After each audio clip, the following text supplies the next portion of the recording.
On the 26th of December, 1900, a relief boat pulled up to a remote Scottish lighthouse and found the table set for dinner. The meal was untouched. The clock had stopped, and the three men who lived there were simply gone.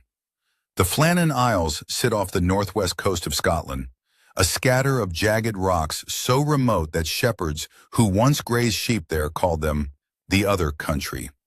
In 1899, the Northern Lighthouse Board finished building a lighthouse on the largest of these islets, Aileen Moor, to warn ships away from the rocks below. Three men were assigned to keep it running: James Ducat, the principal keeper, a steady and experienced man; Thomas Marshall, his assistant; and Donald MacArthur, filling in temporarily for a regular keeper who was out sick. On December 7th, 1900, the three of them rowed out to the island to begin their rotation. Lighthouse duty on Aileen Moor meant weeks of isolation, harsh Atlantic weather, and a strict daily routine: tending the lamp, logging the weather, waiting for the next relief boat. It was hard, lonely work, but it was routine. Nothing about it should have ended in mystery. On the night of December 15th, a steamship called the Archer passed close by the Flannan Isles on its way from Philadelphia to Leith. Its crew noted something odd in the log.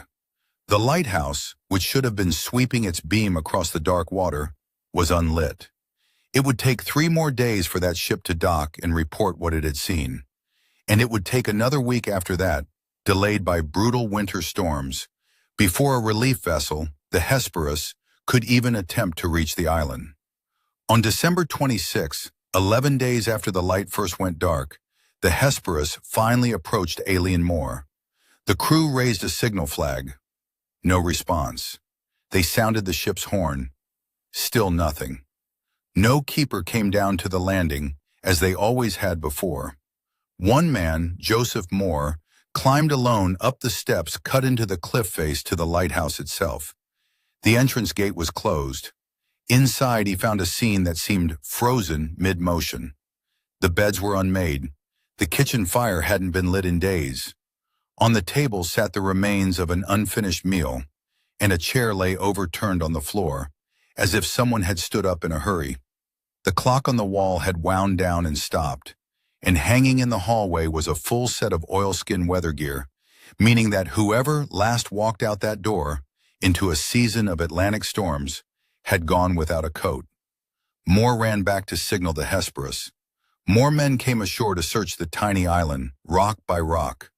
They found the lamp itself in perfect order, cleaned, refueled, and ready to be lit, exactly as procedure required. The last full written entry in the logbook was dated December 13th, 2 days before the Archer even noticed the darkened light. But the keepers hadn't gone silent all at once. On a weather slate inside the lighthouse, they kept logging conditions right up until the morning of the 15th. Whatever happened, it happened fast, sometime after that final slate entry and before nightfall. There were no bodies, no note, no wreckage. 3 men who had walked those steps every day for over a week had vanished from an island with nowhere to go. The official investigator, Robert Muirhead, climbed those same steps himself weeks later. His conclusion was that the men had gone down to a landing point to secure equipment during a storm, and that a freak wave, far larger than normal, had swept over the rocks and pulled at least 2 of them into the sea.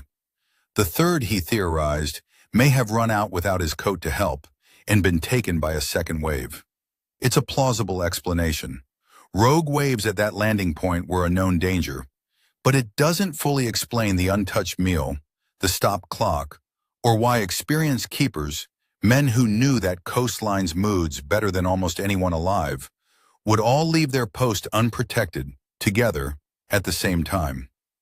Other explanations followed in the years after: a passing foreign vessel, a violent dispute between the men even, in the wilder retellings, something from the sea itself reaching for the light. None of them fit every detail either. More than a century later, the Flannan Isles lighthouse still stands, automated now, still sweeping its beam across that same stretch of water. And somewhere in the space between a stopped clock and an empty landing, the true last few minutes of James Ducat, Thomas Marshall, and Donald MacArthur remain exactly where the sea left them, unaccounted for.